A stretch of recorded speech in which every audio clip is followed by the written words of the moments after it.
Late at night on November 4th, leading into the early hours of November 5th, Nine-Star CEO Won released a lengthy 12-point public statement addressing a series of rumors and controversies that have surrounded the company, its artists, and herself over the past year. This marks her first official response following the ongoing drama involving FayeYoko and the boycott campaigns directed at Nine-Star. One opening. I've stayed silent for too long. Won admitted that throughout the past year, numerous false claims and misleading information have severely damaged the reputations of both the company and its artists, as well as her own. 2. Admitting internal management flaws. She openly acknowledged that Nine-Star had once operated under a family-style management model, lacking a professional recruitment and accountability system. 3. The Project 4E controversy and public apology. Won issued a formal apology to fans and industry partners for attending the lineup event without properly verifying project details, an action that led to public misunderstanding that Nine-Star would participate in Project 4E. In reality, no official meeting or contract signing ever took place. On February 5, 2025, Nine-Star decided to withdraw from the project, citing timeline conflicts and unsuitable working conditions. The withdrawal meeting included only 3 people, Won herself, 1 Nine-Star staff member, and 1 senior representative. 4. Clarifying the breakup of FayeYoko. The company had planned to produce an original series in Q3 2024, including script development and pre-production. Both artists also attended acting workshops in preparation for the project. However, differences arose between them regarding future collaboration. Despite our efforts to mediate and encourage continued cooperation, we ultimately decided to discontinue the project to prevent potential conflicts or negative impacts in the future. I affirm that the company never had any intention of causing harm to ourselves or the business by separating the pair. Such a decision resulted in significant financial and reputational loss for the company, far beyond expectation. I personally tried my utmost to encourage both artists to continue working together, but the accumulated and long-standing issues eventually made it impossible to proceed. 5. Faye's voluntary contract termination. According to Won, Faye personally requested to end her contract, citing different goals and creative directions. The company respected this decision and released the artist from the contract without any financial claims or penalties. Based on Won's statement in Section 4E and the claim that the FayeYoko rift began in Q3 2024, let's re-examine the real events that unfolded during that period. June 21, 2024, final episode of blank. According to Won's reasoning, right after the series ended, Faye and Yoko no longer wished to work together, and everything from July onward was merely fan service, staged interactions meant to maintain popularity and promote post-show events. July 3, 2024, Phuket. A clip surfaced showing Yoko kissing Faye's neck while filming a vlog. The private video was leaked by a Chinese staff member collaborating with Nine-Star, who was said to have been terminated. However, in 2025, news sources claimed that the person was never actually dismissed, only changed their Weibo username and continued working discreetly. If that second claim is true, then one must ask, was the July 3rd incident a staged fan service scene or a moment of genuine affection? August 2024, Yoko's birthday. The timing coincided with the passing of Faye's grandfather. Despite her training schedule, Yoko still traveled nearly 300 kilometers to attend the funeral and stood by Faye through the difficult days. At her birthday party, everyone hoped Faye would appear, something almost impossible then, and only a video message was shown. Yoko tearfully said, "I'll try my best to perform well today so I won't disappoint those who love me." If we continue with the everything was fan service theory, does that mean even this birthday event was scripted? Could the company truly use Faye's grief as a tool for fan engagement? August 28, 2024, Hong Kong fan meeting. The atmosphere was deeply emotional. When asked, "If today were the end of the world, what would you like to say to each other?" Faye replied, "Faye loves Yoko so much and you're the best." This happened in late August, the exact time when one claimed conflicts had already begun. So, was Faye's heartfelt declaration part of a planned fan meeting script, or did it reflect her true emotions? September 16, 2024, Singapore fan meeting. Yoko moved the audience to tears when she said, I remember everything about Faye. Every day I order a cup of coffee for her. I know exactly what she likes on normal days, work days, even on sunny days. If CEO Wan's statement is accurate that they had conflicts in differing directions since Q3 2024, then one must wonder, why would Yoko still speak with such warmth, care, and understanding towards someone she supposedly had a rift with?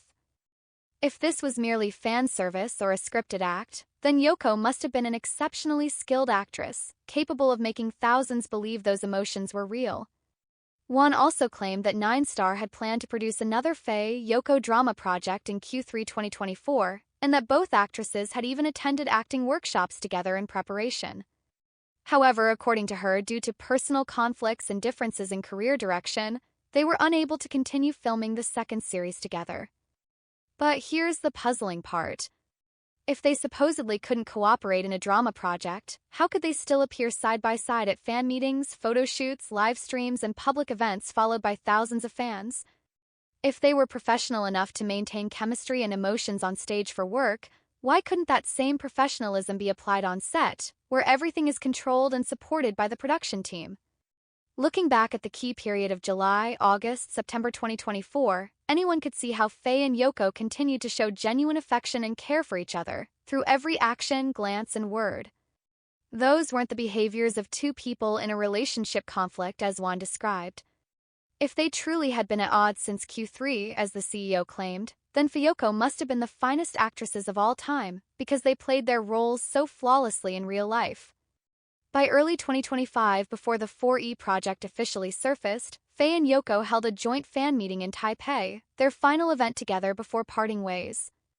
So, all those heartfelt moments captured by fans walking closely together, hugging in a supermarket, or exchanging warm looks on stage, were those just acts, as Wan insisted? Faye and Yoko even paid out of their own pockets to attend advanced acting classes, preparing for the 4E project. If they were truly in conflict, as Wan claimed, then why would they spend their time, energy, and money to improve skills for a project they supposedly no longer wished to do together? And if Faye really wanted to separate from Yoko, why didn't she terminate her contract back in Q3 2024, when the conflict allegedly began? Why did she have to wait until Wan prohibited their collaboration in 4E, refused to assign her any new work or appearances, and effectively blocked her entire career path, forcing her to leave the company? Even Mr. Nawat publicly confirmed that it was 9star who forbade Faye from joining 4E, while Wan denied responsibility, claiming there was no official contract yet, so the company had the right to withdraw.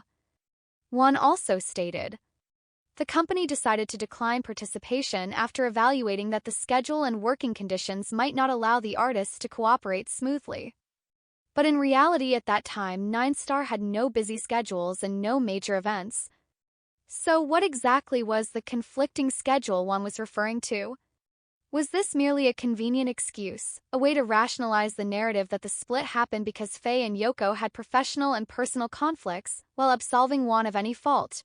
And yet, in March 2025, during a press conference, Yoko broke down in tears before the media and said, "I love Faye and that's the truth." If what Wan said was true, that their conflict began in Q3 2024, then are we supposed to believe they somehow argued and fell back in love within just 3 months? And then, by the time 4E started, they suddenly stopped loving each other, which led to Faye's departure? The whole story sounds contradictory and illogical, almost like a scripted drama designed to manipulate public emotions. What's even more striking is that Wan herself once said during that same press conference, "I think both Faye and Yoko are professional. So, for the feelings that they had for each other, did not just happen lately. It had happened for a while. They still could work together during that time." So what's the truth here? If their feelings were real, then was the so-called conflict fabricated later? Or if the conflict was real, then were those feelings merely acting? Who's lying? And who, in the end, is the one being unprofessional? If FayeYoko were merely fan service, then were they such masterful performers that they could create a love so genuine it fooled everyone, only to break up instantly on cue? Or were they simply puppets, controlled by Wan, loving when told to love, separating when told to separate? Worse still, with this latest statement, Juan seems to be pushing Yoko into the line of fire once again. Because when Yoko once publicly confessed, "I love Faye," Juan's new claim that they had conflicts since Q3 effectively invalidates all the emotions Yoko ever expressed, making her appear unprofessional, as if she had pretended to love merely to calm public backlash. So what exactly is Juan trying to say? Is she implying that Yoko only pretended to love Faye, and that her heartfelt confession at the March press conference was just a PR stunt to placate fans? If that's the case, then this is no longer just an internal dispute. It becomes a manipulation of public emotions, turning love, trust, and fan support into mere tools for personal and corporate gain. And so, the story ends here, leaving everyone with their own interpretation. Some believe FayeYoko was nothing more than fan service, that they had conflicts, were never truly in love, and that every emotional moment was just a perfectly crafted performance to keep fans invested. If that's true, then the entire fandom was deceived. Every tear shed, every heartbeat felt, every moment of belief was simply the result of a company's calculated media strategy. But others believe Faye and Yoko truly loved each other. They spent countless hours studying acting together, preparing for their second project with genuine passion and hope. Yet because Juan reportedly disliked Faye, she forced her to leave the company, cutting off all chances for the two to ever work together again. Another perspective suggests that Yoko never really loved Faye, that she stayed close to her purely for career reasons, knowing that the couple image made her more popular and well-known. When Faye left, Yoko remained at 9-Star and continued her work almost unaffected because everything had always been part of a professional strategy. There are also those who think the opposite, that it was Faye who stopped loving Yoko, realizing they couldn't walk the same path forever. So she chose to leave the company, pursuing her own direction and personal growth. All these theories, whether true or false, love or performance, now rest in the eyes of the beholder. Every viewer, every fan will decide for themselves which version they choose to believe. As for the next chapter of this story, the untold details behind the scenes, I'll continue exploring them in the following part.